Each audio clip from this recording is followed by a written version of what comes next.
Muy buenas noches a todos. Soy el doctor Oscar Quiroz Castro, presidente de la Sociedad Médica del Hospital Ángeles del Pedregal.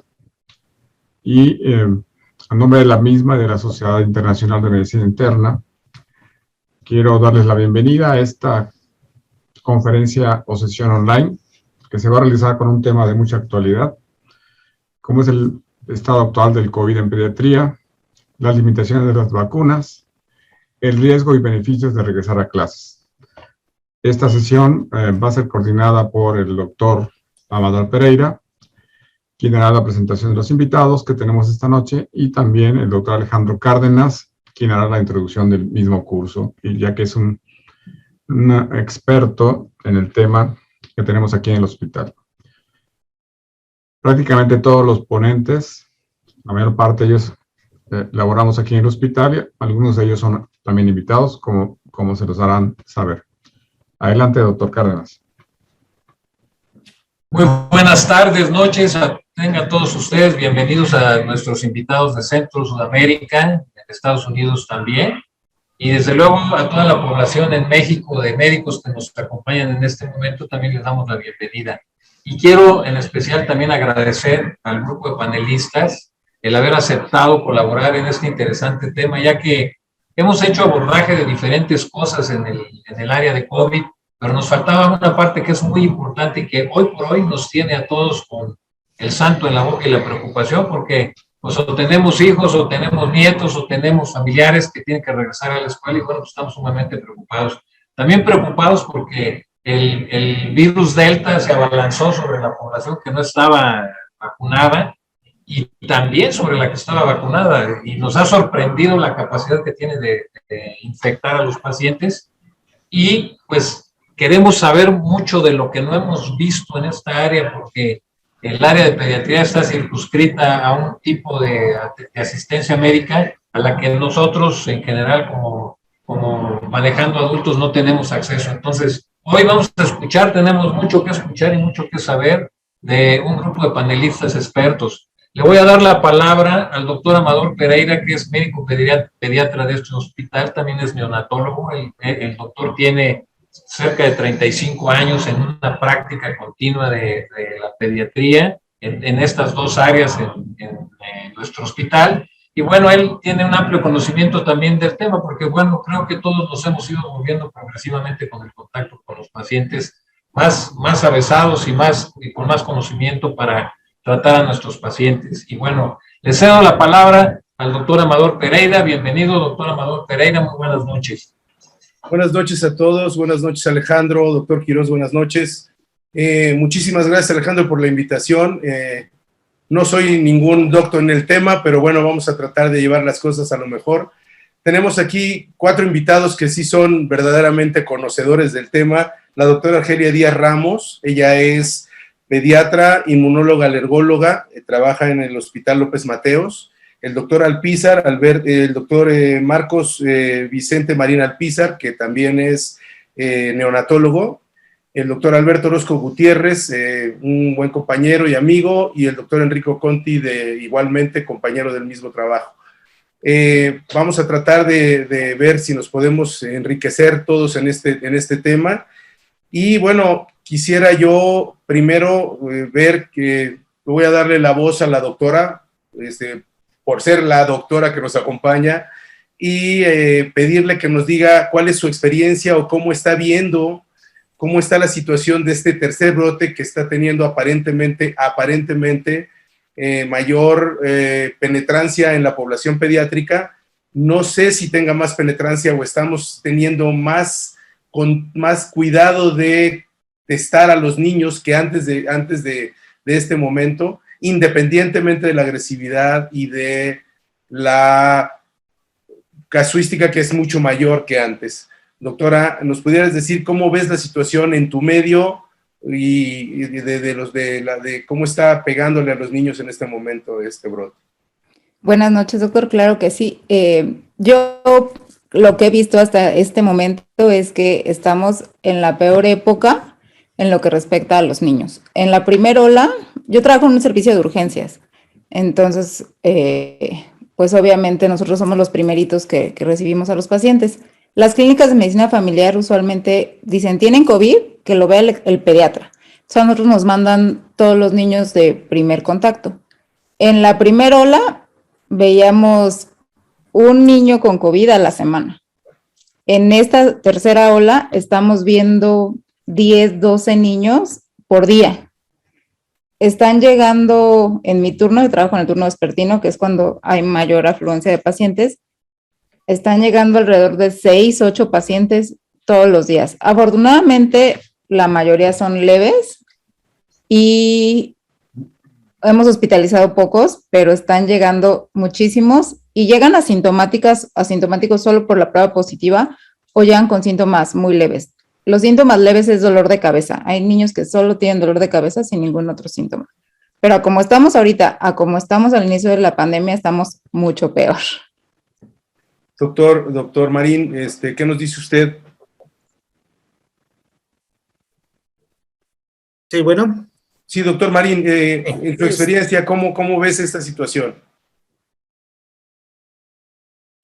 Sí, miren, afortunadamente para mí, ahorita estoy trabajando en la unidad, en el Hospital General de Zona número 32 del IMSS, que se convirtió a partir del año pasado en hospital 100% COVID. Desafortunadamente, dentro de mi experiencia tuve que ver adultos desde un principio, pero ahorita ya aceptamos los pediátricos y evidentemente hemos visto un incremento. Como es un hospital de concentración, hemos visto un incremento importante. Es decir, para el día 12 de agosto ya teníamos 600 pacientes en edad pediátrica muertos. Nuestra incidencia en esta tercera ola de COVID ha incrementado muchísimo. Teníamos una incidencia aproximadamente, no sé, en los grupos etarios entre los 5 y los 10 años, de 30 casos positivos al día. Ahorita hemos incrementado hasta 200 casos al día. Me toca a mí recibir varios de estos pacientes, mandarlos a las pruebas rápidas o pruebas de PCR. Hemos visto el incremento exponencial que ha tenido esta tercera ola. Incluso la OMS ya postuló que para finales de este año la variante dominante a nivel mundial va a ser la Delta. Y aquí en México ya hay reportes de que tenemos hasta en un 90% de esa variedad ya circulando. Entonces, la verdad es de que tenemos que adquirir experiencia, tenemos que empezar a trabajar. Hay mucho escrito en adultos, muchos esquemas de diagnósticos, de curvas de riesgo, cuándo hospitalizarlos, guías de manejo. Pero en cuestión de pediatría, estamos empezando a adquirir esa experiencia por el bien de los bebés, por el bien de rescatar a todos estos. Desafortunadamente me ha tocado ver morir pacientes pediátricos y es muy doloroso. La edad etaria de estos pacientes los vuelve aún mucho más vulnerables. Doctor, voy a regresar contigo, pero quisiera pedir la opinión del doctor Alberto Orozco en un medio completamente distinto. ¿Cuál es su experiencia y cómo ve él la casuística en el medio en el que él trabaja?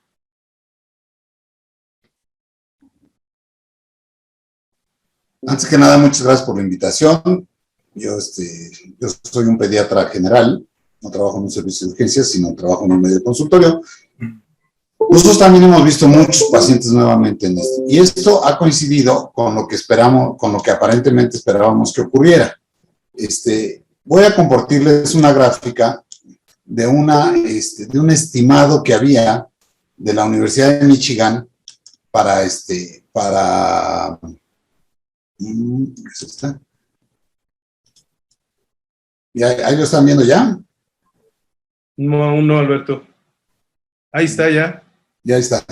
Este era el estimado que tenía la Universidad de Michigan para el segundo brote. Y como pueden ver, ha ido ocurriendo exactamente tal como lo estaba presupuestado.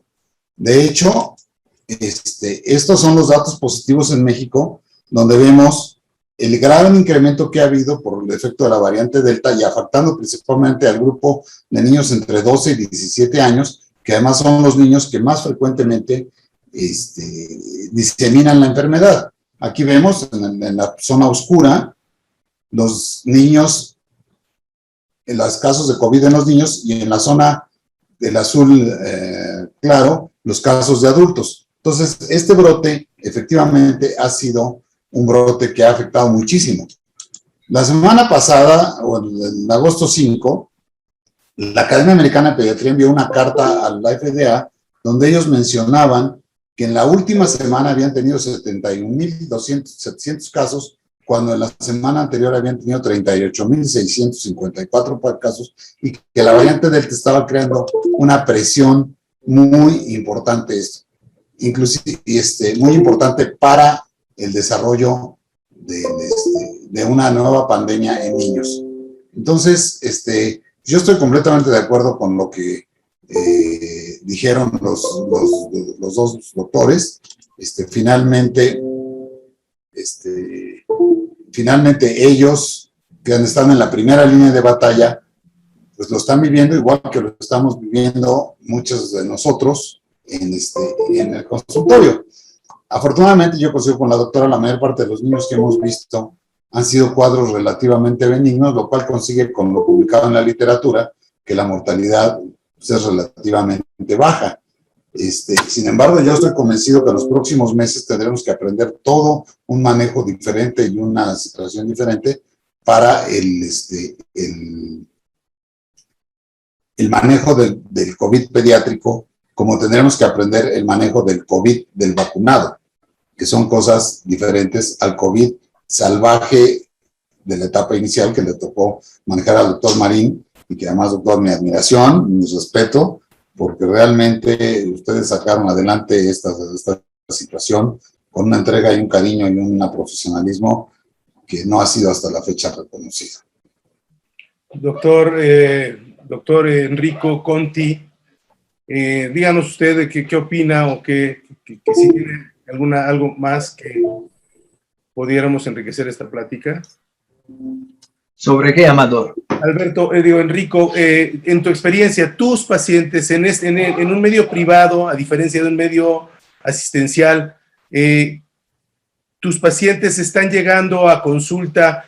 Obviamente todos estamos teniendo mucho más incremento de casos, pero en tu experiencia, la severidad con la que estás viendo atacados a tus pacientes, ¿es la misma o se está modificando? Bueno, gracias a Dios por el medio socioeconómico en donde vivimos. He tenido casos leves, diría yo, más del 90% leves.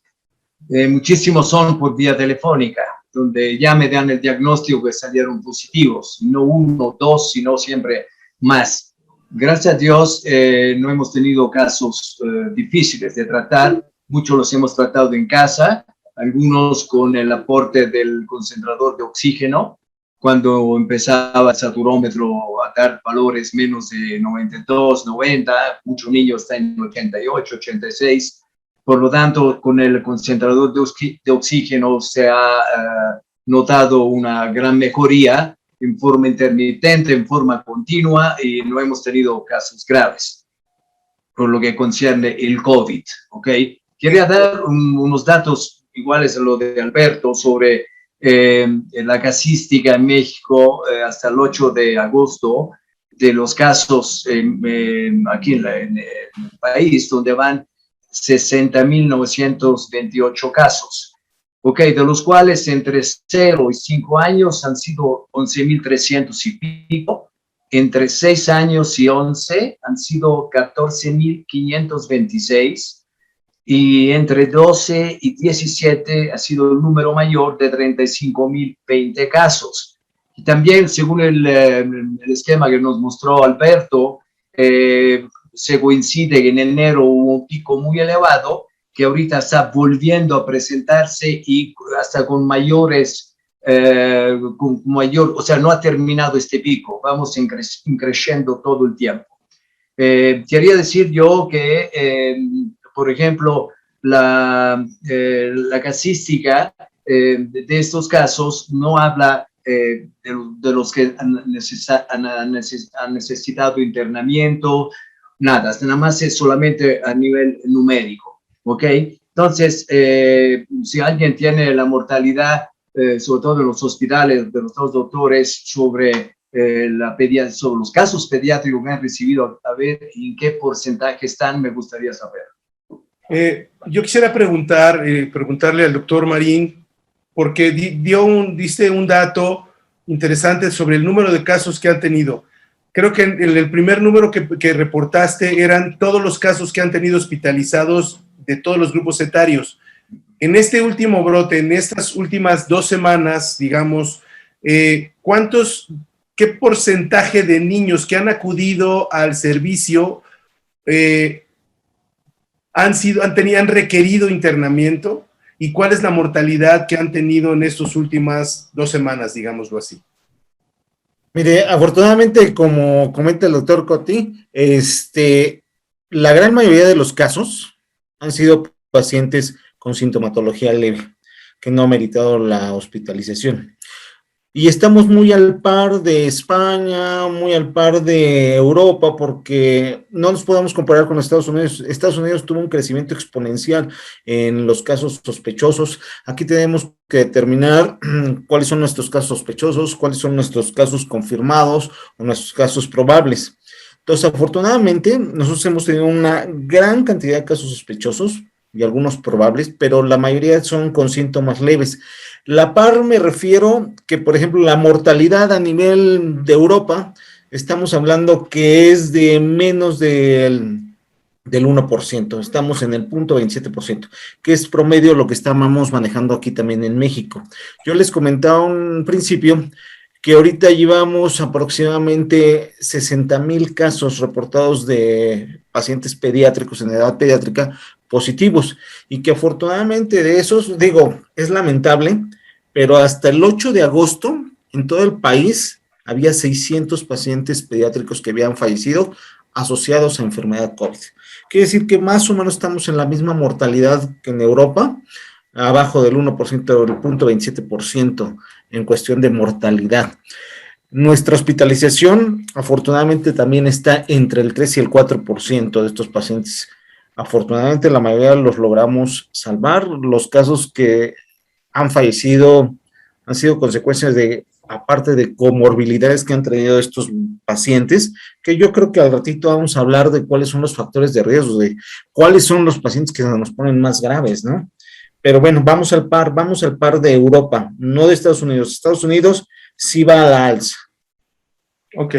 Doctora Argelia, en tu experiencia, tú, a diferencia del doctor Marín, tú estás en un hospital que no es un hospital COVID, ¿sí? Y los pacientes que están viendo ustedes en su llegada al hospital, ¿estás viendo casos graves o en su mayoría son casos con sintomatologías vagas o leves? Somos un hospital que somos híbrido, entonces nosotros ahí mismo tenemos hospitalización. La mayoría han sido con síntomas leves. Yo creo que se hospitaliza 1 cada 15 días. Y de estos pacientes que se han hospitalizado, la mayoría han tenido algo como una enfermedad neurológica o problemas de obesidad. O sea, que sea un niño sano y que llegue muy mal, no. Lo que nos está llegando más bien es que no es en la fase aguda del COVID, sino que ya nos llegan con el SIMS instalado o chocados. Ayer tuvimos un niño de 10 años, 68 kilos, con 10 días con fiebre, dolor abdominal y vómito y diarrea. Y se ingresó y chocado. ¿Pudiéramos entonces tratar de redondear o de poder pensar que la mayor parte de los niños que están llegando a requerir hospitalización o complicados en cuadros más graves puede ser porque tengan comorbilidades importantes y o que lleguen ya en estados avanzados de la enfermedad sin que hayan sido asistidos propiamente en su momento? Así es. Son pacientes que a lo mejor tuvieron un cuadro gripal muy leve, que no se atendieron y que van a buscar la atención porque ya traen otras cosas. O sea, ya tienen 15 días que tuvieron prueba positiva a lo mejor, o 15 días que tuvieron diarrea y llegan porque ya traen otra cosa. Ok. Doctor Alberto Orozco, en tu criterio o en tu forma de pensar, al paciente pediátrico con estudio COVID positivo, con prueba PCR positiva, el manejo, ¿consideras que debe de ser simple y sencillamente sintomático, paracetamol y aislamiento, o consideras que se debe de iniciar tratamiento preventivo profiláctico para evitar complicaciones? Yo estoy totalmente de acuerdo con la doctora Argelia. El único caso que nosotros hemos tenido aquí internado de esto llegó con un estado de choque. O sea, el cuadro fue muy aparatoso y llegó prácticamente con un choque severo. Pues fue difícil que lo sacaran. Ahí, la gente de terapia y los médicos tratantes se lucieron, pero salió adelante todo. Yo creo que dada la baja mortalidad que menciona el doctor Marín, que coincide con todo lo que reporta la literatura, el tratamiento pues debe ser sintomático cuando se presenta. La gran mayoría de los niños tienen síntomas muy vagos y realmente no sé, yo no encontraría mucha necesidad ni de darle antibióticos, ni de darle esteroides, ni de darle antivirales, ni de darle oxígeno, excepción hecha de los casos que verdaderamente tuvieran un cuadro que complicara la situación. En la gran mayoría de los casos, en el 90-95% de los casos, la evolución va a ser adecuada. Yo creo que es mucho más importante a veces las medidas de aislamiento familiar. Afortunadamente, gran parte de los padres ahora ya están vacunados y eso nos da cierta tranquilidad en cuanto a la diseminación del virus en el núcleo familiar. Ok, doctor Conti, hay un dato duro por ahí que acabo de recabar y es interesante. Se dice que en México tenemos un caso diagnosticado por 20 desconocidos positivos. O sea, que tenemos, por cada caso que conocemos o que se reporta, en realidad existen 20 casos que no están documentados como tal. ¿Qué hacemos cuando tenemos en este momento familias que acuden a consulta con cuadros febriles, con cuadros de cefalea, que en cualquier momento lo hubiéramos dado por una faringitis viral o algún padecimiento viral en específico? ¿Cuál es la conducta que deberíamos o que podemos tomar? En la actualidad, en realidad, todo paciente que viene con algún síntoma, hasta típico no respiratorio, gastrointestinal frecuente en niños, es COVID, hasta comprobar lo contrario, con la epidemia que estamos viviendo. Entonces nos obligaría en realidad a hacer una prueba, empezando con la de antígeno, que no es tan cara, a todo lo que se sospecha algún tipo de enfermedad, o por fiebre, o porque tiene garraspera, cualquier tipo de síntoma, incluyendo síntomas dermatológicos atípicos, van dirigidos hacia un probable COVID hasta comprobar lo contrario. Entonces, sí nos obliga a hacer la prueba. Yo continuamente recibo llamadas de pacientes donde en cadena se enferma uno, el otro, el medio hermano, y que la familia, la doméstica, etc. Entonces, esto que obliga también a que haya un aislamiento en casa, ¿okay? Para evitar la propagación de ese virus y hacer la prueba a todos los que han estado en contacto, recordando, ¿no?, los famosos 5 días post contacto para tener más certeza sobre el resultado de la prueba de antígeno. Este último comentario es interesante. Doctora, pacientes que inician con sintomatología, tú eres alergóloga, inmunóloga, pacientes que inician con síntomas vagos respiratorios, sin ataque al estado general, sin fiebre, con simple y sencillamente secreciones nasofaringias y demás, ¿debemos de hacer la prueba también en ellos? Sí. De hecho, como comentaba, está muy infradiagnosticado. Por ejemplo, en mi hospital, nos llegan las familias, una hermana con 3 hijos y la otra hermana con otros 3. Uno trae prueba positiva y quieren que le hagamos la prueba a los 6. Entonces, en el hospital tenemos un stock muy controlado, entonces los de epidemia nos dicen, bueno, pues ya tienen uno positivo y todos viven juntos, pues entonces todos están positivos porque a lo mejor a uno le duele la cabeza, uno sí tiene gripita, otro tuvo diarrea y los otros no tuvieron nada. Entonces nos dicen, no les vamos a hacer pruebas a todos. Y ahí son 6 pacientes, solo uno con prueba positiva y 5 que no les hacen, pero que seguramente son positivos porque aunque sea tienen dolor de cabeza. Entonces sí está muy infradiagnosticado. Pacientes, perdón, doctora, pacientes que hayan iniciado con sintomatología respiratoria o gastrointestinal. Aquí voy a meter el factor gastrointestinal porque este es un virus que es así como el nervio vago, se comporta de diferentes maneras. Hacerles la prueba inmediatamente iniciados los síntomas, sabemos que muchas de estas pruebas van a ser negativas en el momento de inicio de los síntomas. ¿En qué momento debemos de exigir la prueba o tratar de hacer la prueba sin necesidad de estar haciendo pruebas inmediatas al inicio de los síntomas? Del que la quiera contestar. Bueno, voy a ahondar un poquito en este tema. Definitivamente aquí hay que determinar cuáles son nuestros casos sospechosos, nuestros casos probables y nuestros casos confirmados. Y esto va en base a dos variables. Uno, a la sintomatología y otro, evidentemente, a las pruebas diagnósticas.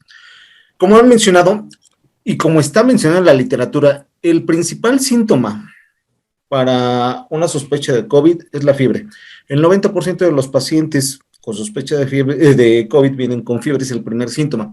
Pero se ha visto que ahorita con esta nueva variante Delta, muchos de nuestros pacientes tienen alteraciones en el sistema olfativo, en el gusto, tienen anosmia. Se ha observado que cuando presentan alteraciones olfativas o de gusto más fiebre, tienen una posibilidad de que tengan una prueba positiva hasta del 80%.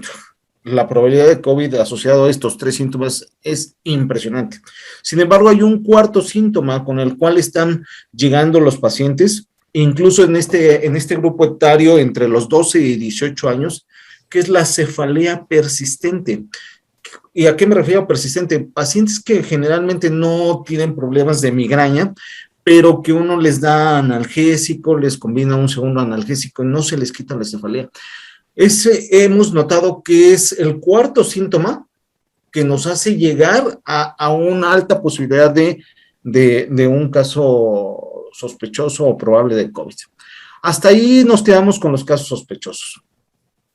Los casos probables son aquellos pacientes que tengan o no tengan síntomas, pero que te hayan tenido contacto con algún paciente, ya sea mamá, papá, hermanos, hayan convivido con un paciente ya confirmado de COVID.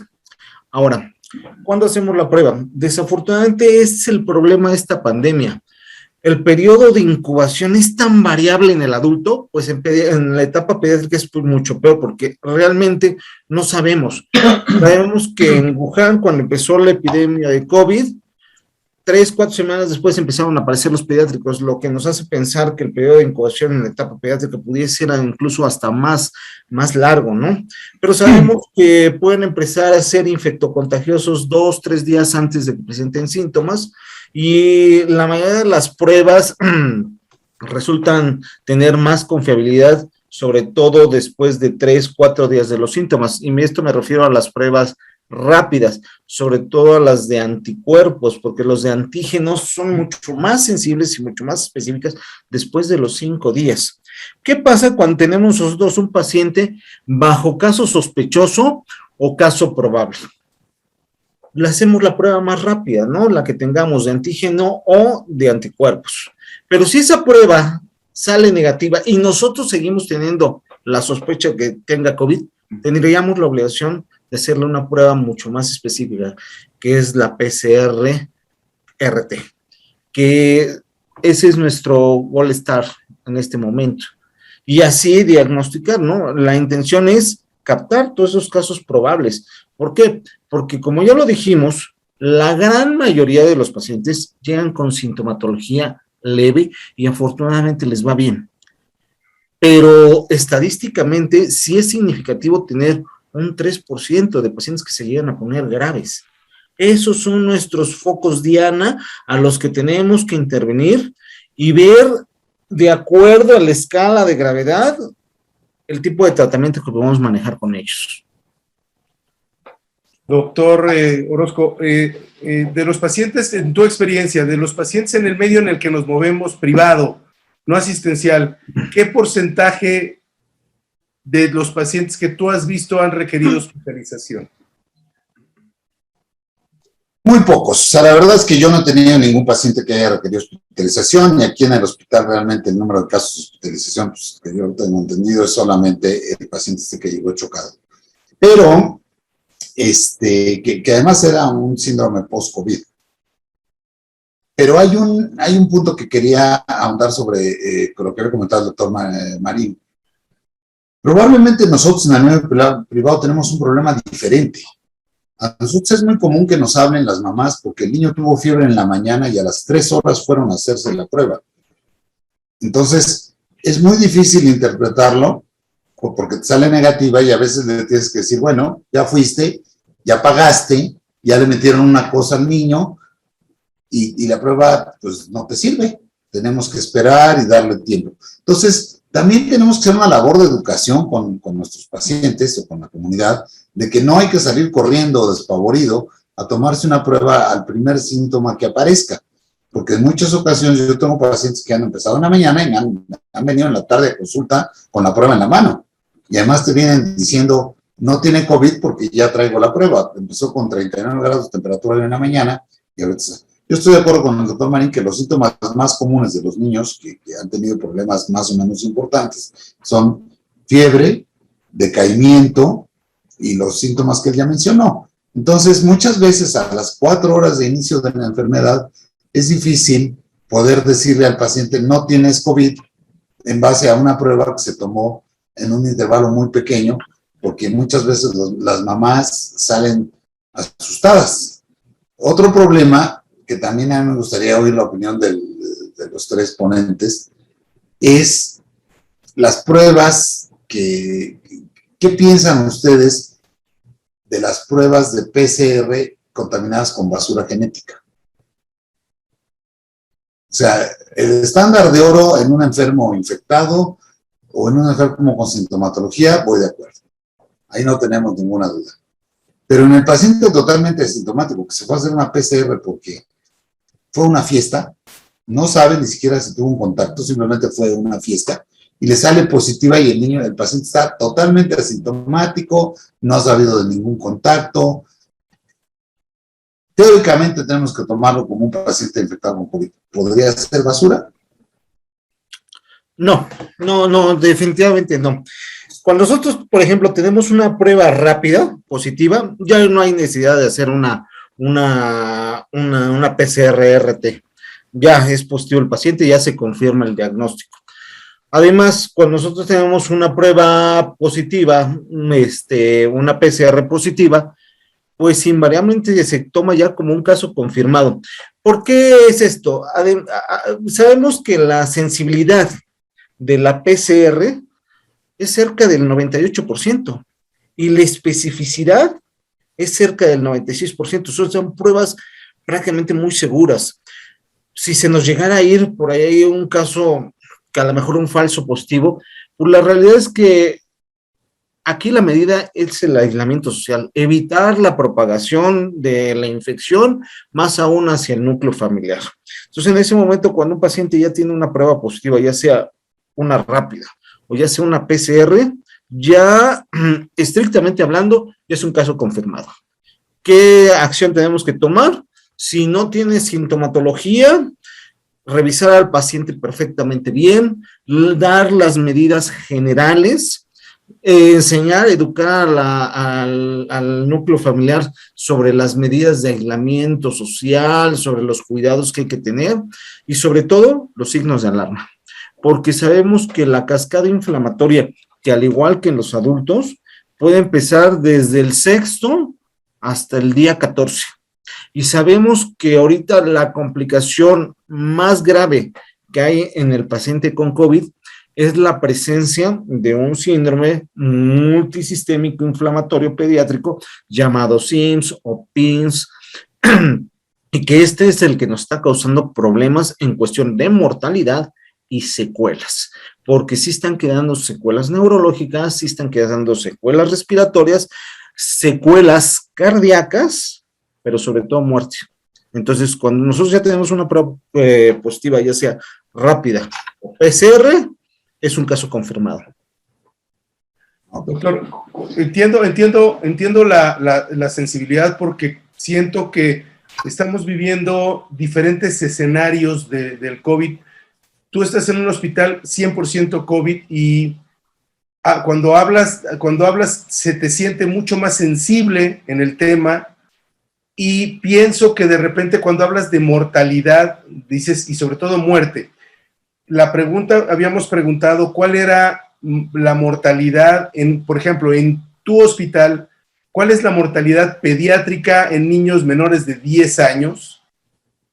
Afortunadamente baja. No llevamos ahorita, ese es el gran problema de México, que desafortunadamente la estadística tarda muchísimo aquí en México. Sin embargo, yo les había comentado al principio de la plática que hasta el 20 de agosto, hace unos días, que reportaron la tasa de mortalidad que hay en todo el país, desafortunadamente hay 700 decesos de pacientes menores de 18 años. No sacaron, desafortunadamente, por grupos etarios. Sabemos que la gran mayoría están presentándose arriba de los 12 a 17 años y que por eso es la gran preocupación que hay a nivel mundial por vacunar este grupo etario. Pero se nos están muriendo precisamente de esas complicaciones, que es el PIMS o la neumonía grave. De eso se están muriendo. Qué bueno que tocaron el tema vacunar. En cuanto a vacunas en pediatría, doctora, ¿cuál es su opinión de tratar de acelerar el proceso de vacunación en el grupo pediátrico, quizá de los 10 a los 20 años, o más bien de los 6 a los 12 años? De los 6, bueno, mi opinión es que se debería de acelerar desde los 6 años en adelante. El grupo etario más afectado es la etapa escolar, porque son los niños que ya no están tan pegados con la mamá y los adolescentes. Los niños más graves que hemos visto son entre escolares y adolescentes. Entonces yo creo que es donde urge ya la vacuna. Ok, Enrico, en nuestro medio hay un término maravilloso, bueno, en todos, pero yo creo que en los medios económicos medios y altos, los grupos burbuja. En todo esto de la pandemia, con el aislamiento de los niños en las escuelas, muchas familias han recurrido a hacer grupos homogéneos de niños cercanos, de 4, 5, 6 niños, para hacer una escuela medio de asistencia y dejar de tener esta escuela virtual. En estos grupos burbuja es frecuente que oigamos que de repente la maestra dio positiva. En tu experiencia, ¿has tenido casos de que la maestra dio positiva y los niños se hayan contagiado? Amador, sí he tenido casos de alguna maestra, pero ya hace un año. O sea, actualmente yo, leyendo la literatura, noticias, inclusive en Europa y en Estados Unidos, y inclusive aquí en México, digamos, para tener un grupo burbuja o un grupo más grande, se requiere que los maestras estén vacunados, ¿ok? Número 2, idealmente se requería que cada lunes tengan la prueba de antígeno, estos pequeños grupos o mayores, pido que sean de 4, de 8, de 18, tengan una prueba COVID de antígeno a todos los niños que acuden a la escuela. Supe exactamente hace unos días de una escuela aquí en el Pedregal, sin hacer nombre, la cual me pareció muy organizada porque tiene un convenio con un laboratorio donde los niños y el domingo van allá para hacerse la prueba del COVID. Y luego la maestra obviamente vacunada y también prueba de COVID. Entonces, de esa forma se reduce un poco, o bastante, diría yo, la probabilidad de una propagación del virus. En niños mayorcitos, porque también, implica tener el cubreboca, la ventilación al máximo, la sana distancia entre los bancos, que esto hay en Europa bastante ahorita, y luego hacer híbrido, o sea, hay varias formas, ¿no? Pero si como son niños, no podemos asegurar que mantengan el cubreboca todo el tiempo y que pueda haber una diseminación del virus en un momento dado. Entonces, creo yo que actualmente ya no debería de haber maestros sin vacuna para dar clases. Bien, ya que estamos en las clases y demás, quisiera preguntarles, regreso a clases. El regreso a clases creo que tiene, perdón que lo diga así, pero creo que tiene dos diferentes formas de regresar a clases. El regreso a clase en las escuelas públicas, ir y regreso a clase en escuela pública con transporte público, y el regreso a clase a escuela privada con transporte de otro tipo. Doctora, ¿qué opinas tú del regreso a clase en este momento? En las escuelas públicas, no hay manera de tener 45 niños en salones que ni siquiera tienen ventilación, porque era lo que me comentaban. Los pacientes del ISSSTE son maestros, entonces era lo que me comentaban. Los salones tienen las ventanas selladas, porque obviamente el vandalismo que se escapan, etcétera. Entonces, los salones tienen mala ventilación, empezando por ahí. Y son grupos que son entre 45 y 50 alumnos, y que además no tienen la cultura de usar cubrebocas, no tienen la cultura de lavarse las manos, ni de estar usando alcohol. En las escuelas privadas todavía les piden su alcohol, sus toallitas, etcétera, etcétera. En las escuelas privadas no les pueden pedir ni papel de baño porque los papás no lo llevan. Entonces son niños que van a ir a confinarse a un área cerrada, en hacinamiento y sin las medidas de higiene. Además sabemos que los niños, si a nosotros de adultos nos cuesta trabajo traer el cubrebocas 4 o 6 horas, pues los niños con más razón. Y los maestros no son niñeras que les estén diciendo uno por uno el cubrebocas, súbetelo, acomódatelo, que te embone. O sea, no hay medidas. Entonces yo lo veo en las escuelas públicas, no se me hace viable. Doctor Marín. Sí, definitivamente creo que sí, hay dos posturas. Uno sobre escuelas públicas y privadas, es abismal la dimensión entre una y otra. Lo que sí hemos notado es de que difícilmente nosotros como profesionales de la salud vamos a poder dar una opinión consensada. A veces nosotros lo que tenemos que hacer es darles a los papás, porque ellos son los primeros que nos preguntan como pacientes, doctor, ¿usted recomienda que los niños vayan a la escuela, sí o no? A veces yo siempre he creído que la mejor toma de decisiones es aquí en la que tenemos la mejor información, la información más reciente. Efectivamente, para que nosotros podamos garantizar de que el contagio en escuelas no va a elevar aún más el número de contagios que entre estos pacientes, tenemos que tener ciertas medidas. Una es la sana distancia. Ya todos sabemos sobre la transmisibilidad del virus, sabemos cuándo son por gotitas, cuándo son por aerosoles. Entonces sabemos que una de las medidas principales es la sana distancia. Las escuelas tendrán que garantizar que tengan esta sana distancia. He escuchado muchas ponencias porque nos hemos tenido que preparar mucho con respecto al paciente pediátrico.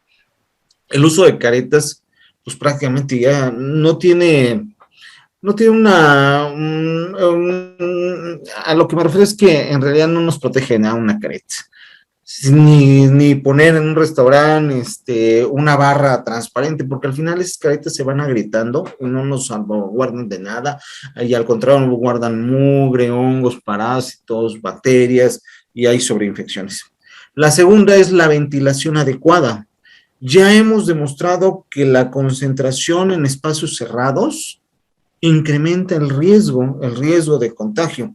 Entonces, para que las escuelas puedan garantizar que no haya un sobrecontagio en esto, pues tienen que mantener ventiladas las aulas. Y la tercera medida es precisamente la educación que viene desde el núcleo familiar, es decir, enseñarles a los niños lavarse las manos, el uso del gel alcoholado, el uso de los cubrebocas. Solamente así podríamos garantizar que no se desboque este caballo, ¿no? Este caballo llamado COVID. Alberto, ¿regreso a clases o no y cuándo? Yo creo que el caballo COVID que tenemos es un caballo muy bravo, pero es un caballo, uno más. No podemos llevar toda la vida en función solamente del COVID. El costo de mantener a los niños en las casas, ha sido un costo muy alto en muchos factores, en factores de desarrollo psicológico, en factores de desarrollo social, en factores de desarrollo académico y en factores de desarrollo inmunológico. La cantidad de antígenos que han recibido los niños que han sido creados en cautiverio, porque nuestros niños actuales, los últimos año y medio han estado en cautiverio, van a tener un precio, va a tener un precio a desarrollo a largo plazo. Pues yo creo que en este momento el regresar a clases es muy necesario, es urgente. Llevamos año y medio, México es uno de los últimos países en el mundo que aún sigue manteniendo las escuelas cerradas, pero ahí viene la pregunta que comentaba la doctora, que estoy totalmente de acuerdo. ¿Puede ir a la escuela? ¿A qué escuela? Si es una escuela que tiene monitores de CO2, que todos los niños tienen tapabocas, que la escuela tiene tapabocas de repuestos, que no les pide a los papás que lleven el gel, sino les da el gel, que tiene alcohol, que tiene agua potable, que tiene mesas suficientes para que los niños se sienten con suficiente espacio entre unos y otros, que tienen un suficiente personal, pues por supuesto que la escuela va a ser un gran avance para la salud global, para que el niño pueda ser un niño sano y que pueda hacer un crecimiento. Ahora, el otro punto, las escuelas que han sido vandalizadas, las escuelas que no tienen agua, las escuelas que no tienen un presupuesto para comprar gel, las escuelas que no tienen forma de mantener una sana distancia, que tienen una sobrepoblación, pues pueden ser un criadero de probables enfermos de COVID y un foco de diseminación hacia toda la comunidad. También es muy importante ver si la familia está vacunada, si el núcleo familiar cercano más o menos está vacunada y no tiene ciertos riesgos, pues también la escuela no significa un riesgo importante. A mí me gustaría que la doctora Argelia me contestara una duda sobre el punto que mencioné del desarrollo inmunológico de los niños que han estado con una pobre influencia inmunológica, y aprovechando que ella es inmunóloga, que nos diga si esto podrá tener alguna repercusión en esos niños. Bueno, nos iríamos un poco a lo que es la teoría de la higiene, que los niños en cuanto están expuestos a mayor número de gérmenes, es decir, los que tienen hermanos, los que tienen mascotas, los mismos niños de la calle, tienen un sistema inmune que se dirige a controlar infecciones. Los niños que están en una burbuja, su sistema inmune se va hacia lo alérgico y hacia lo autoinmune. Entonces, si los niños están en una cápsula y están expuestos a muy pocos alérgenos, su sistema inmune podría reaccionar yéndose a las alergias o yéndose a la autoinmunidad. Esa es una cosa. Y la otra situación que sí es importante es que si nunca han estado en contacto con un estreptococo, con un estafilococo o con cualquier bacteria, hasta un rinovirus, la primera vez que tengan contacto con él, pues evidentemente va a haber un montón de enfermedades. Y lo hemos visto. Normalmente en urgencias nosotros recibíamos, previo a la pandemia, faringoamigdalitis estreptocóxicas todos los días, neumonías adquiridas en la comunidad todos los días, gastroenteritis virales, bacterianas, diario. En toda esta pandemia nuestra consulta por otras enfermedades ha disminuido, pero bueno, en este año y medio yo creo que hemos tenido una neumonía adquirida en la comunidad que fue COVID negativo y fue probablemente pues un estreptococo neumonía. Pero no hemos tenido ni una faringoamigdalitis bacteriana, no hemos tenido gastroenteritis que sean por bacterias, la salmonelosis que nos llevan, todo eso. Entonces, efectivamente, cuando los niños se vuelvan a enfrentar con estas bacterias, yo creo que vamos a tener brote de todo otra vez. Enrico, otra vez, perdón que sea reiterativo, regreso a clases, sí, no, ¿y cuándo? Creo que ya la pregunta la han contestado los colegas, amigos. El concepto es o sea, los de las escuelas públicas van digamos, hacia una inmunidad de rebaño. La inmunidad de rebaño lo empezaron a hacer en Inglaterra con cifras catastróficas. Entonces, toda la población escolar, pediátrica, pública, está expuesta eventualmente a esta inmunidad de rebaño que no veo yo que haya logrado de ninguna forma absolutamente ninguna ventaja, ninguna disminución de la presencia del virus. A nivel privado, las escuelas que ofrecen, lo que hemos platicado, buena ventilación, distancia, etcétera, ahí sí uno podría en un momento dado mandar los niños a la escuela, aunque, una pequeña paréntesis, en este momento, donde está al pico máximo que mostró Alberto, también tenía yo el mismo diagrama, donde estamos al punto máximo, yo me esperaría, no sé si un mes, 2 meses, no veo el futuro, pero teniendo la experiencia de la India, de una noticia salió hace un par de días, el virus Delta, que es el mismo que estamos teniendo ahorita, ha disminuido muy importantemente. Entonces, supones y esperemos que aquí mismo, disminuyendo este virus Delta, entonces ya se puede regresar a la escuela de una forma un poquitito más tranquila.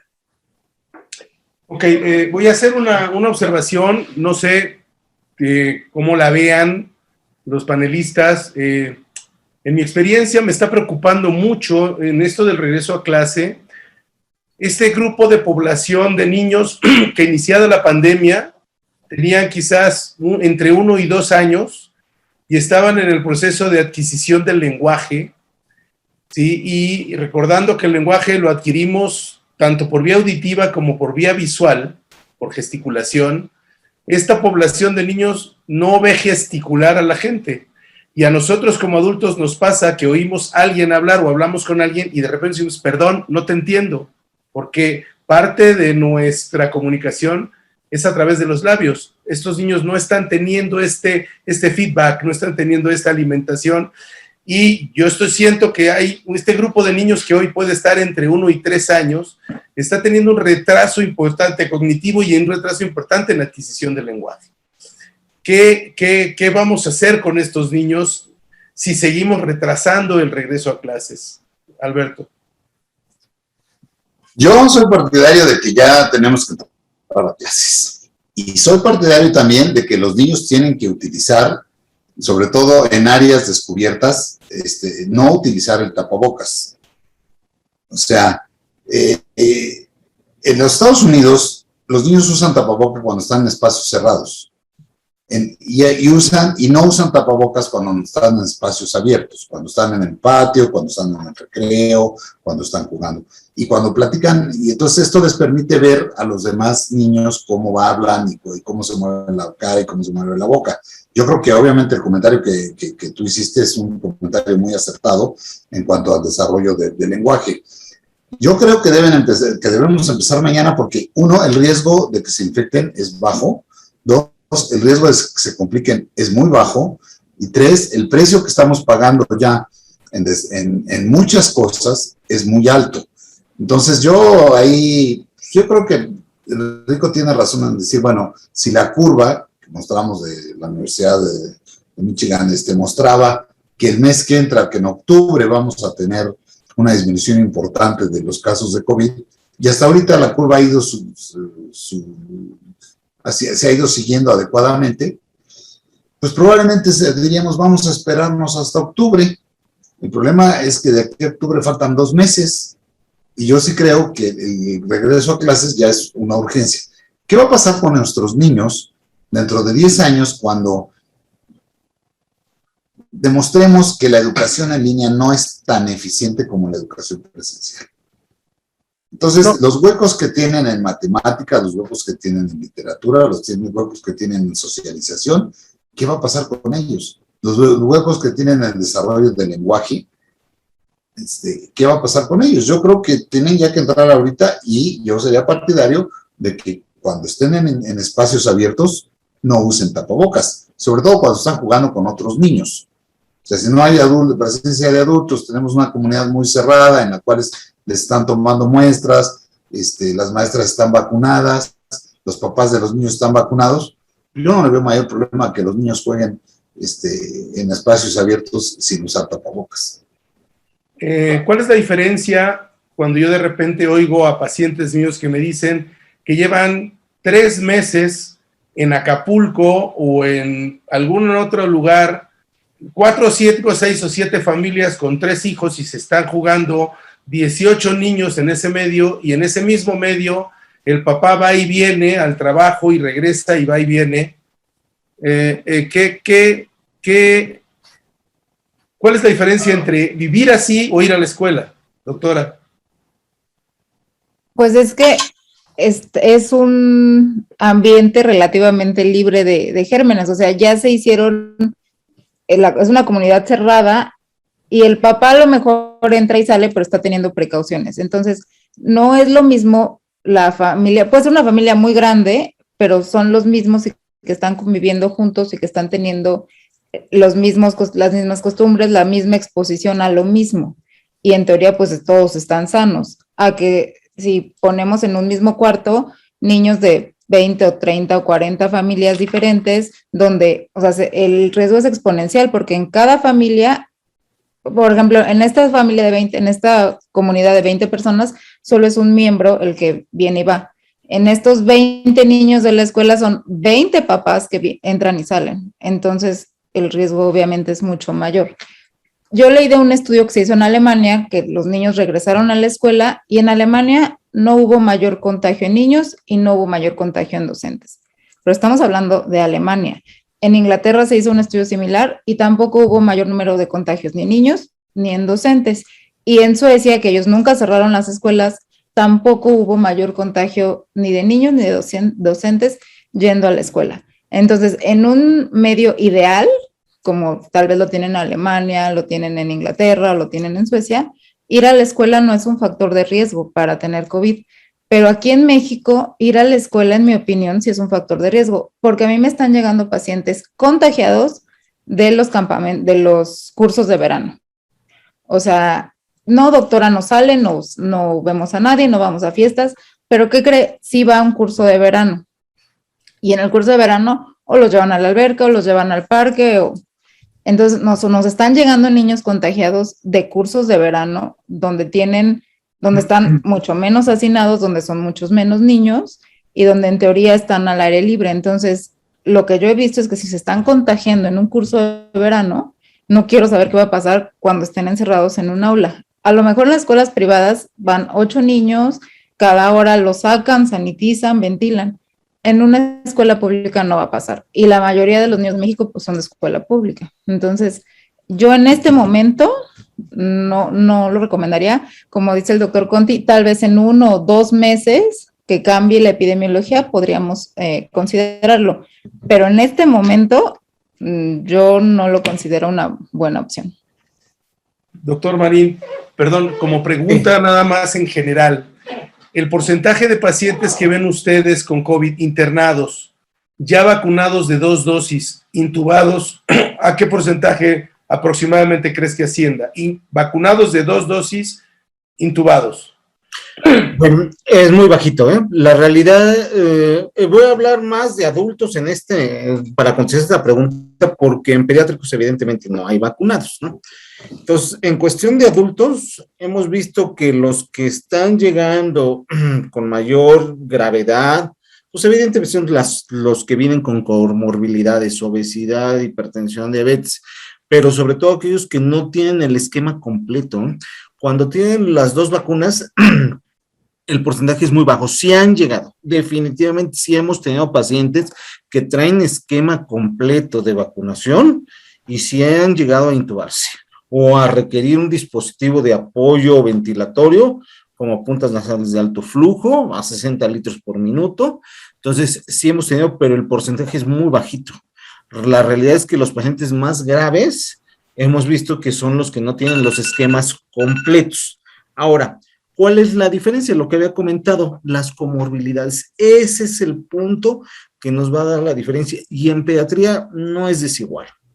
Se ha visto que el mayor factor de riesgo para gravedad, tanto en adulto como en paciente pediátrico, es la obesidad.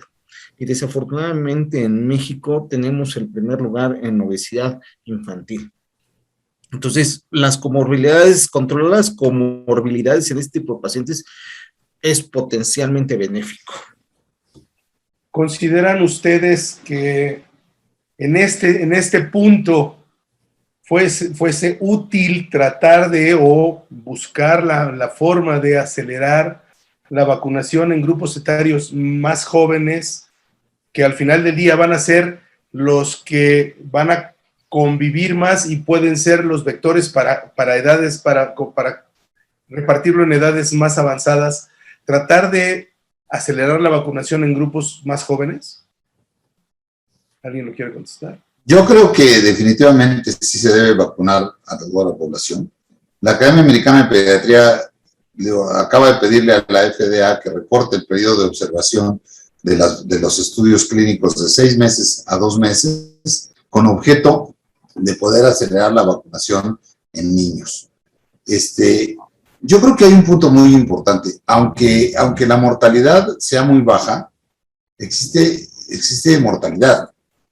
Y finalmente, cuando nosotros hablamos de 3, 4 o 5 mil niños muertos, pues no podemos echarlos por la borda. O sea, en este momento es un grupo importante que finalmente tienen que recibir vacunas. Estamos hablando de alrededor de 30 millones de niños menores de 15 años que simplemente no pueden ser ignorados. O sea, son mexicanos, son ciudadanos, hay mucho riesgo, y si no les podemos dar una escuela digna, pues les podemos dar una vacuna digna. Entonces, yo sí creo que acelerar la vacunación en este momento debería ser una prioridad nacional. O sea, la vacunación a todos los niveles, en los adultos y en los niños. Ok, Alejandro, no sé si estabas con preguntas, no sé si tengas alguna pregunta interesante por ahí o qué has visto. Sí, tengo aquí una pregunta precisamente para el doctor Marín, donde uno de los asistentes le pregunta al doctor Marín si existen actualmente estudios con tratamientos en pacientes pediátricos como lo hicieron en pacientes adultos. Estudios Sí con existen. tratamientos médicos. Sí existen y estamos llevando a cabo muchos protocolos. Creo que este es un punto muy importante a tratar en esta sesión. Han sacado, por ejemplo, el Instituto Nacional de Pediatría ha sacado un protocolo de prevención de gravedad, porque definitivamente no hay nada que prevenga que nos contagiemos, incluso ni las vacunas, ¿no? Pero sí prevención de mortalidad o complicación grave. Parte de los estudios es lo que habíamos comentado en principio, aquellos pacientes que tienen sintomatología leve, pues evidentemente el control de la fiebre es primordial. A veces es necesario mezclar entre un analgésico y un antipirético, 2 antipiréticos que tengan una vía de acción diferente, con tal de controlar la temperatura, la fiebre, es sumamente importante.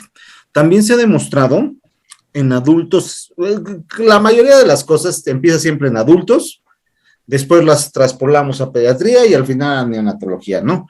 Entonces, en adultos se demostró que los niveles de vitamina D bajos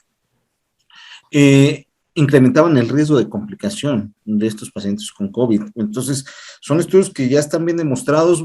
Muchos de los internistas, muchos de los cardiólogos, muchos de nosotros sabremos que la vitamina D se ha utilizado en algunas otras patologías, en las cardiometabólicas, en los ginecólogos la están utilizando en las pacientes preeclámpticas, porque ha demostrado que la deficiencia de esta vitamina causa problemas. Y se ha asociado esta deficiencia de la vitamina D en complicaciones y gravedad, incluso muerte en el paciente contagiado.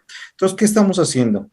Pues aquí hay 2 posturas, o suplementar a los pacientes con vitamina D, o tomar a los pacientes niveles de vitamina D3, ¿no? Calciferol. Y si están abajo de 30 microgramos, tienen una deficiencia de vitamina D, entonces esos pacientes tendrán que suplementar. Hemos demostrado que con esto hemos tenido menos riesgo de complicaciones. Ahora, generalmente no hay una dosis, la dosis está muy estandarizada de la vitamina D. Pacientes arriba de 5 años estamos utilizando la misma dosis que en adultos, 4,000 unidades al día durante 2 meses consecutivos. En menores de 2 años a 5 años estamos utilizando 2,000 unidades de vitamina D. Otra coenzima que se está utilizando mucho es el zinc. El zinc también se ha demostrado, hay metaanálisis en Cochrane con el uso de zinc. Mis colegas no me dejarán mentir que, por ejemplo, en los planes de hidratación, Cuando hay deshidrataciones por diarrea, la OMS ha recomendado el uso de 10 o 20 miligramos de zinc en estos pacientes pediátricos. También se ha demostrado que el zinc estimula la inmunidad adaptativa y la innata, que es por donde habría complicaciones con el COVID. Entonces, también estamos suplementando de manera general a estos pacientes con suplementos de zinc. En pacientes de 2 años a 5 años estamos utilizando los 15 miligramos de zinc. Mayores de 5 años estamos utilizando 30 miligramos. Y ya pacientes que pesan más de 40 kilos estamos utilizando los 50 miligramos de zinc.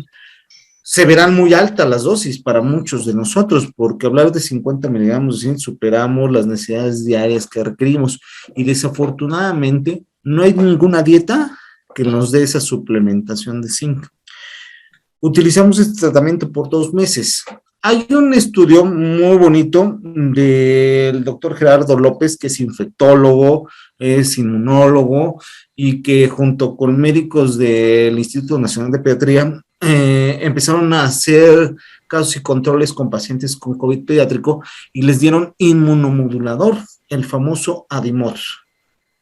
Ellos manejaron un esquema de prevención cuando teníamos contacto con pacientes confirmados, como también dieron un esquema para el tratamiento si ya teníamos un caso confirmado de COVID. ¿Qué ha demostrado el Adimodo, este inmunomodulador? Efectivamente, lo mismo que el zinc. Mejora el sistema, la inmunidad innata, mejora la inmunidad adaptativa y menos riesgos de complicaciones. Desafortunadamente, son estudios que estadísticamente no tienen una buena metodología aún, tenemos muestras muy cortitas, pero eso es lo que estamos haciendo en los pacientes pediátricos, suplementarlos con vitamina D, con zinc, en algunos pacientes indicar o no el Adimor, y pues nos ha ido bien. A lo mejor es una cuestión de que, como ya habíamos hablado, también el 90% de los pacientes contagiados en edad pediátrica van a causar asintomáticos o con sintomatología leve. Sin embargo, como papá, nadie querría ver a su hijo hospitalizado en un área COVID. ¿Cuál sería la utilidad para me voy a regresar un poquito para el regreso a clases, de realizarle pruebas de anticuerpos a todos los niños antes de regresar a clases? ¿Qué porcentaje de niños creen ustedes que pudiéramos tener que no sabemos que tuvieron, hablando de la subdiagnosticación de los niños, ¿sí? Y hablando de que se dice que hay un diagnosticado por 20 desconocidos, hacer pruebas de anticuerpos para ver cómo está la población de niños en anticuerpos antes del regreso a clases? Alberto. Yo les he tomado... Perdón, doctora. Sería meramente con fines epidemiológicos. Que sea de utilidad, yo no le encuentro la utilidad, porque si dijéramos, los que ya se enfermaron no se van a volver a enfermar, bueno, nos daría cierto margen de ventaja. Pero una utilidad como tal, pues solo ver que alguien no esté activo, pero... Alberto. No le vería grande. Yo tengo varios pacientes que se han tomado anticuerpos anti-spike. Y además, lo más curioso es que se los han tomado muchas veces espontáneamente, sin que yo se los mande.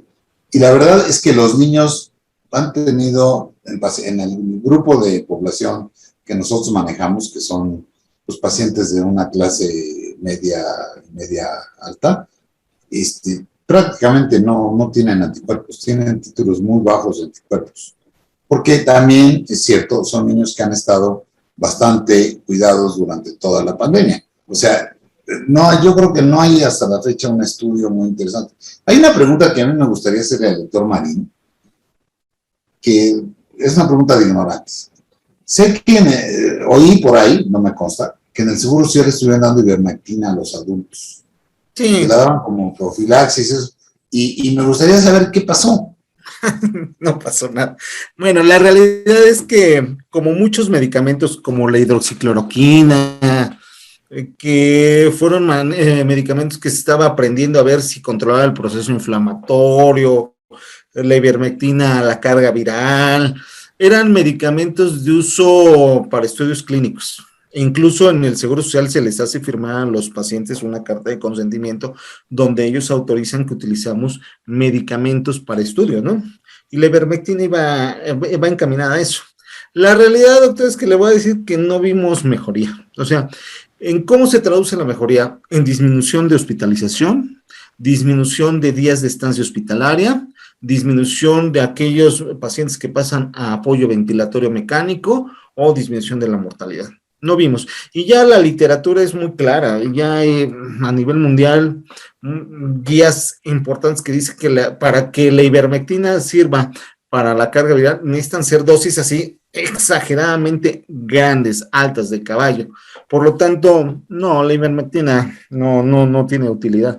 Doctor, por ahí, no sé, ahorita quiero regresar con el doctor Orozco, pero yo por ahí vi algunos reportes de la India y de Australia que estuvieron checando, y los pacientes que por razones de piojos estaban siendo tratados con ivermectina, no dándoselos como profilaxis, que estaban bajo tratamiento con ivermectina, estadísticamente hablando, tenían algún tipo de menor posibilidad de adquisición de COVID. De gravedad.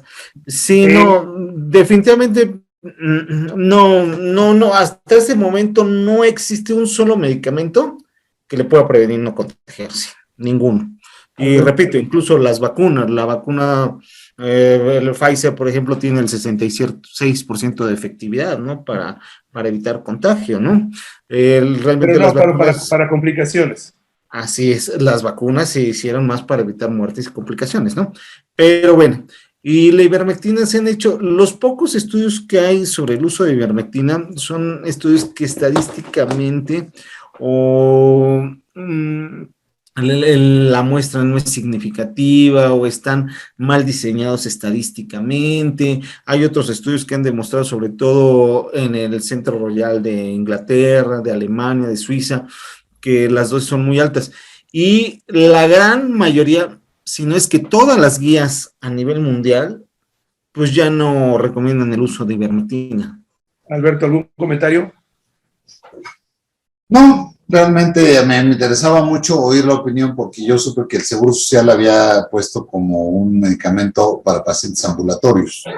Y que la gente llegaba ahí, le diagnosticaban a pacientes ambulatorios, no a enfermos hospitalizados. Eso ya está súper probado que no tiene ningún efecto en enfermos hospitalizados. Pero lo que yo quería saber es si en esos ambulatorios tuvieron algún seguimiento para saber si hubo alguna ventaja en los ambulatorios. El enfermo que llegaba con alguna sintomatología leve, le daban un kit, ¿no? Que tenía ivermectina. Al principio, incluso yo alguna vez me contagié y sí me lo dieron, sí me dieron mi kit de ivermectina, pero en realidad no hay mejoría, o sea pero lo que yo quisiera saber es si siguieron eso, o sea, si hicieron, ahí tenían la oportunidad de hacer un protocolo muy grande con una población cautiva, o sea, si realmente sí siguieron el caso y publicaron y dijeron, se lo dimos a 10,000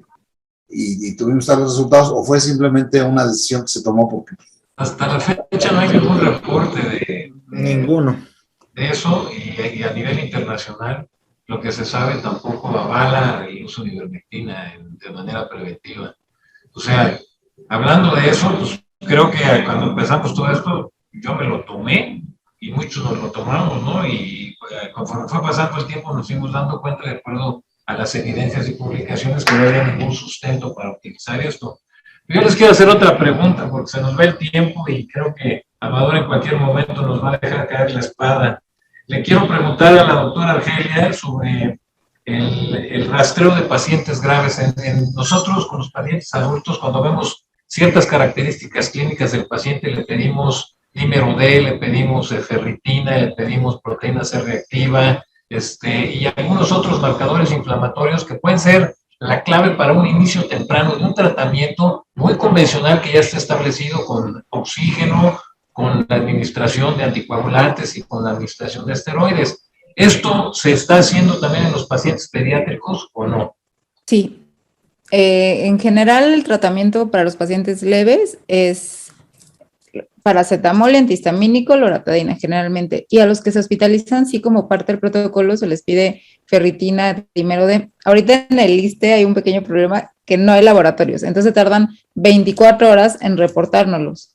Lo que se está haciendo en el hospital es que los pacientes que tienen el dímero D o la ferritina en parámetros anormales, a ellos se les inicia el anticoagulante. A los pacientes que tienen los parámetros normales, no se les inicia. En adultos hay una linfopenia muy importante, que en los niños no están tan linfopénicos también. Entonces, como protocolo, ya que se hospitalizan, sí se les agrega algún antibiótico, pero nada más. Ya en dado caso que ya tengan el SIMS o PIMS, se inicia manejo con inmunoglobulina a 2 gramos por kilo y eso sí se está haciendo. Gracias. Doctor Conti, una pregunta para usted. Aquí nos dicen, ¿qué es más importante para el médico? ¿El cuadro clínico o los marcadores de PCR o de antígenos? Pues las dos, definitivamente, una complementa a la otra. No hay duda alguna. Si no tuviera usted opción, doctor, de tener las dos cosas, porque está difícil, el recurso no se tiene disponible para hacer los marcadores, ¿qué haría? Bueno, me iría con la clínica, pero sin tener nada está imposible poder dar un seguimiento correcto. Necesito cuando menos un oxímetro para ver la saturación. Me podría pasar sobre eso y olvidarme de los marcadores, pero los marcadores en un momento dado me van a ayudar, sobre todo no tanto en los casos leves o moderados, sino en los casos donde se sospecha el famoso SIM, ¿de acuerdo? Que este es un capítulo que deberíamos haber hablado un poco más profundamente, porque si no se reconoce a tiempo, la mortalidad es muy alta. O sea, es una enfermedad sumamente grave. Entonces, esto sí deberíamos haberlo profundizado un poco más. Pero esa es una evaluación clínica más que un rastreo. No, es de los dos. Es de los dos. Lógico. O sea, sí, claro, pero las decisiones se toman en base al comportamiento clínico del paciente, no a los marcadores. O sea, yo puedo tener un paciente con PCR negativo y con las dos van juntas. Los marcadores, digo, es parte de eso, una pequeña parte. O sea, el paciente se tiene que ver en forma global, porque pueden llegar chocados. Pues, ellos tienen una primera presentación como insuficiencia cardíaca, por ejemplo, a diferencia del Kawasaki, que tiene otro tipo de lesiones cardíacas. Entonces, es importante verlo en forma global, no puede ser solo marcadores y clínica, debe ser clínica y todo el resto, el gabinete, todos los estudios para prevenir una muerte segura si uno no le da el tratamiento. Entonces, eso es sumamente importante, digamos, integrar todo, no puede ser solo una parte. Ok. Doctor. Quería yo hablar antes que termine toda la sesión, que saber que Pfizer está haciendo un estudio, desde algunos meses, sobre 3 grupos de pacientes acerca de las vacunas, dividen en estos 3 grupos de 6 a 12, de 2 a 6 y menores de 2 años. Y están probando una dosis de vacunas, Pfizer obviamente, que puede ser 1/4, la mitad y entera en los 3 grupos para ver qué respuesta van a tener. Y esto es, creo yo, un inicio de una futura aplicación en niños de cualquier edad. Dicen que en el otoño-invierno ya abren el grupo de 6 a 12 y luego va a seguir, supongo yo, el próximo año también el otro grupo en base también a estudios, Nada más era una pequeña paréntesis. Una pregunta para el doctor Pereira. Doctor Pereira, al principio de todo esto nos preguntábamos quién se iba a grabar y decíamos que quienes tenían comorbilidades tenían mucho mayor riesgo. Sin embargo, al paso del tiempo vimos cómo los pacientes adultos con comorbilidades no eran los que se morían otros que no tenían comorbilidades, atletas, triatlonistas, gente extremadamente sana, deportistas, se murieron y no tenían comorbilidades. Entonces empezamos a hablar de un estigma genético y un comportamiento característico inmunológico, sobre todo en la primera etapa que dejaba rebasar a los virus el tracto respiratorio superior e invadía el tracto respiratorio inferior, y ahí empezaban los problemas graves. Y hablábamos pues de un estigma genético. ¿Usted qué opina de esto en relación a los pacientes pediátricos? Yo creo que es exactamente lo mismo que en los adultos. Yo creo que genéticamente hay gente que es más susceptible a determinados padecimientos y que no tiene una inmunidad igual para determinado tipo de virus o determinado tipo de bacterias.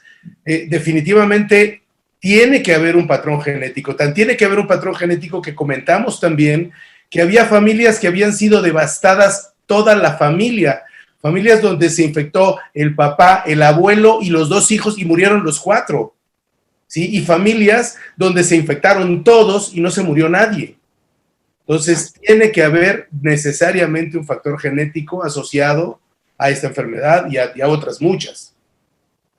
Perfecto, doctor. También aquí nos hacen un par de preguntas, y eso pues para quien no quiera contestar una.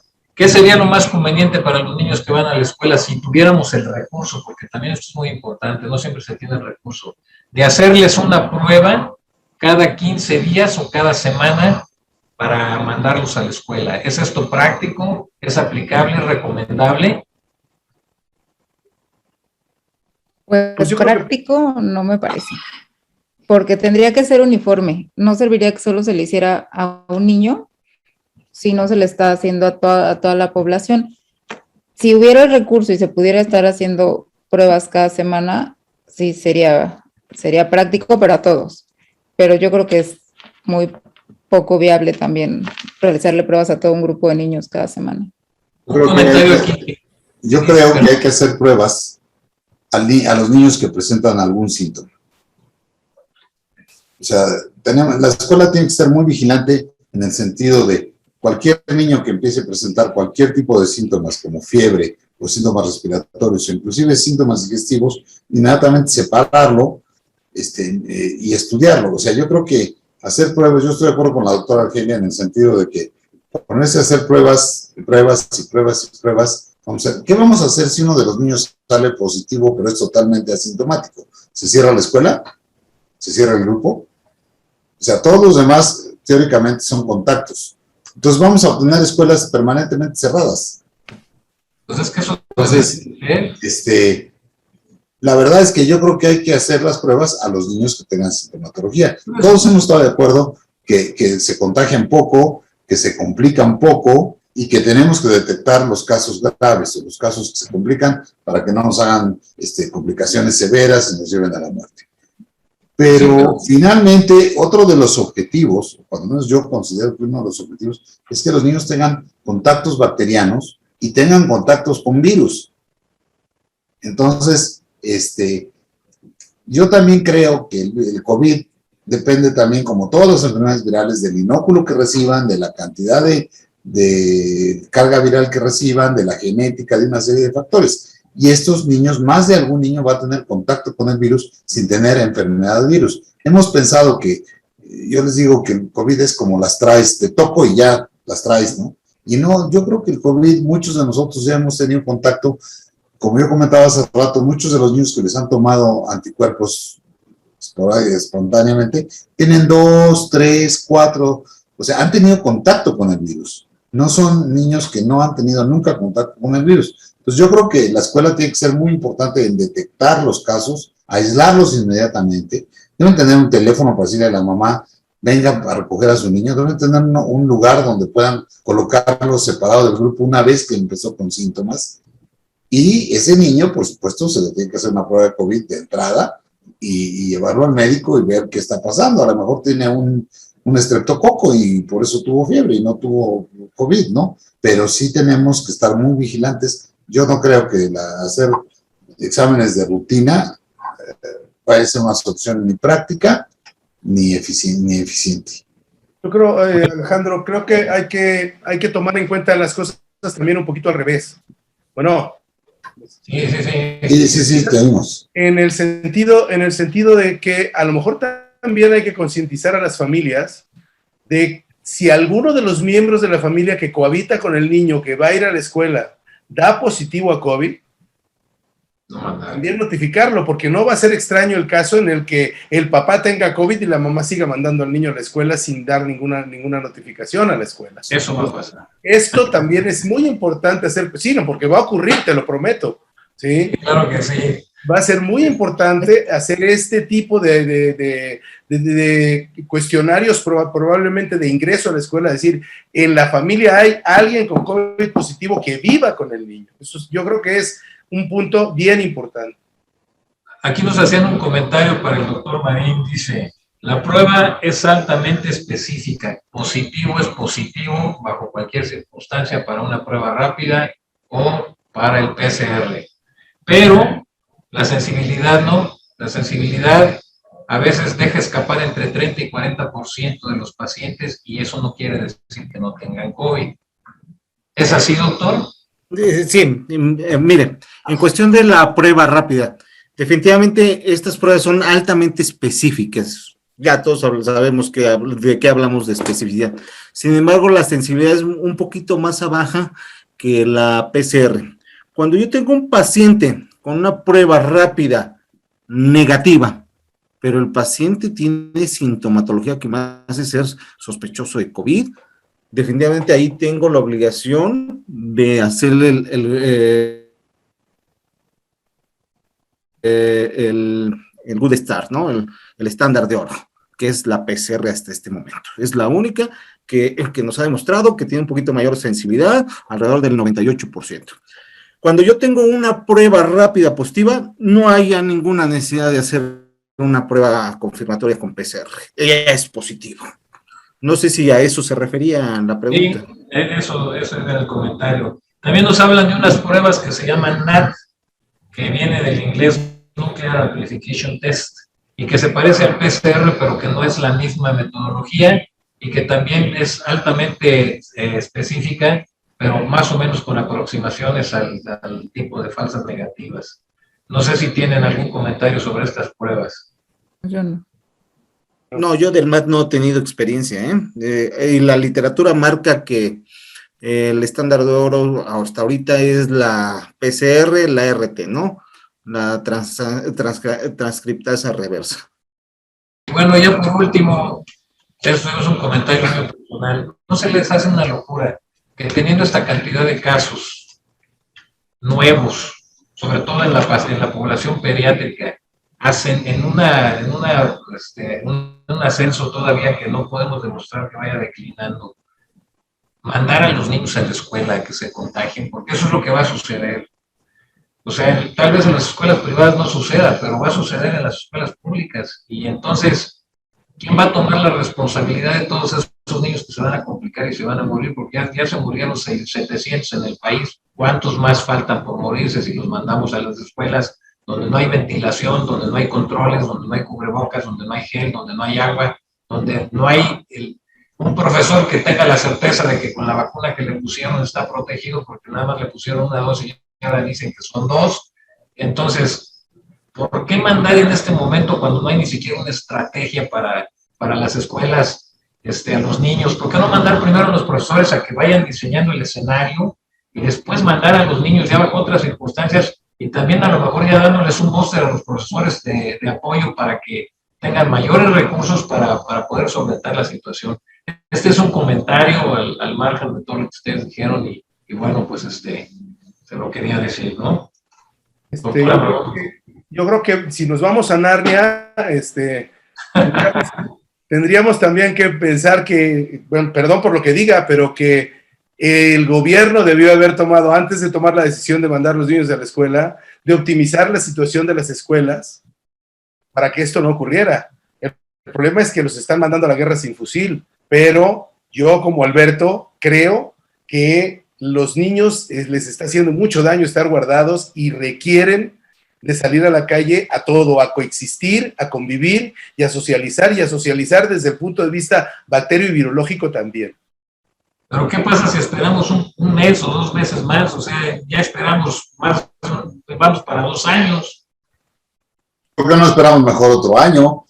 No, porque lo que tienes que ver es que descienda este contagio tan no, porque ahora va a venir otro. Va a venir otro. Ahora, yo creo que aquí tú tocaste un punto muy importante. Los niños deben regresar a la escuela. ¿A qué escuela? Sí. O sea, yo sí estoy de acuerdo contigo, yo estoy de acuerdo con Amador, o sea, es una irresponsabilidad que el gobierno no haya destinado dinero para las escuelas. Los maestros de las escuelas públicas son gente muy preparada, son gente muy capaz, son gente muy comprometida con las escuelas. Muchos de ellos se enojaron cuando quitaron las cuotas escolares del Partido Verde y dijeron, es que no tienen idea de lo que están haciendo, porque las escuelas, las cuotas escolares servían para comprar papel del baño, para comprar gises, para traer agua, para hacer una serie de cosas, cosa que quitaron por una medida populista. Entonces ahorita no les dan recursos, los maestros están angustiados, los maestros están estresados, los maestros quieren a sus alumnos, las escuelas están vandalizadas, hay 60,000 escuelas en el país que no tienen agua potable. Entonces, ¿cómo vamos a regresar ahí? Yo estoy totalmente de acuerdo. En las escuelas fifís de los niños del francés, del Ángeles del Pedregal, yo no le veo ningún problema. O sea, esos niños van a ir a escuelas con detectores de CO2, o sea, y va a tener una alarma, y si se acumula tantito el CO2 va a sonar la alarma y van a sacar a los niños al patio, como si hubiera un incendio. Entonces, esas escuelas no son el problema. Lo que dice la doctora Díaz es muy cierto. El problema es que la mayor parte de los niños en México van a escuelas públicas, y lo que tú dices de que están mandando a los pobres maestros a la guerra sin fusil, sí. Ahora, los maestros y los médicos hemos cometido desde hace 40 años un error garrafal. Yo quisiera ver que a un piloto de avión le digan, oiga, pues sí, se rompió el ala de atrás, pero huélelo así, ¿no? Total, usted es bien fregón. Y nosotros hemos aceptado en la educación y en la medicina que nos digan, pues sí, no hay exámenes de laboratorio, pero síguele así, hombre, no te preocupes. Y desde hace 40 años, nuestros maestros empezaron a aceptar que nosotros trabajemos con las uñas. Y los profesores cometieron el mismo error en aras de que los niños y los pacientes son por los que trabajamos. Y no es cierto, el gobierno ha perdido la voluntad de darnos con qué trabajar, es su obligación. Yo sí creo que alguien tiene que asumir esa obligación, como la asumen, como deberían de asumirla con los niños que no reciben sus medicamentos y con otras cosas, con los médicos que no tienen con qué trabajar. Entonces, yo estoy de acuerdo, estamos hablando de dos Méxicos totalmente diferentes.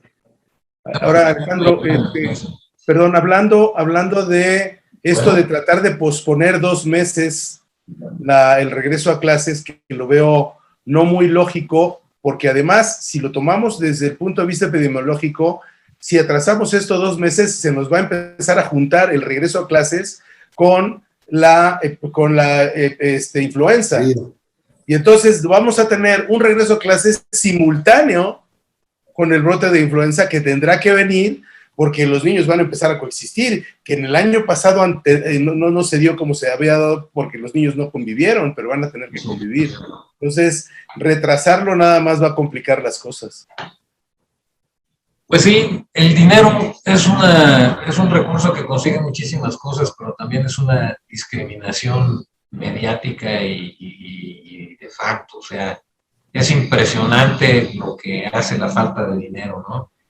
Y eso es lo que estamos viendo ahorita en un escenario en el que vamos a mandar al recurso y al futuro de este país a enfrentarse sin los suficientes elementos para salir avante, ¿no? Entonces, yo creo que los niños no deben ir a la escuela ahorita.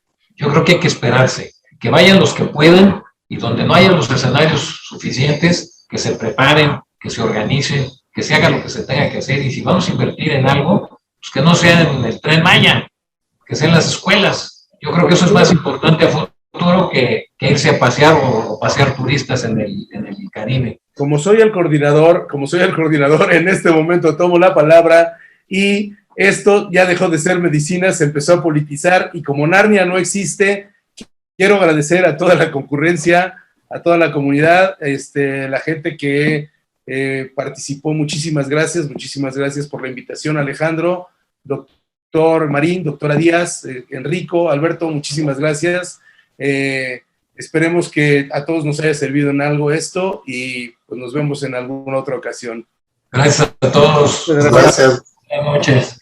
Buenas noches. Gracias, buenas noches. Buenas noches. Gracias a los panelistas. Gracias.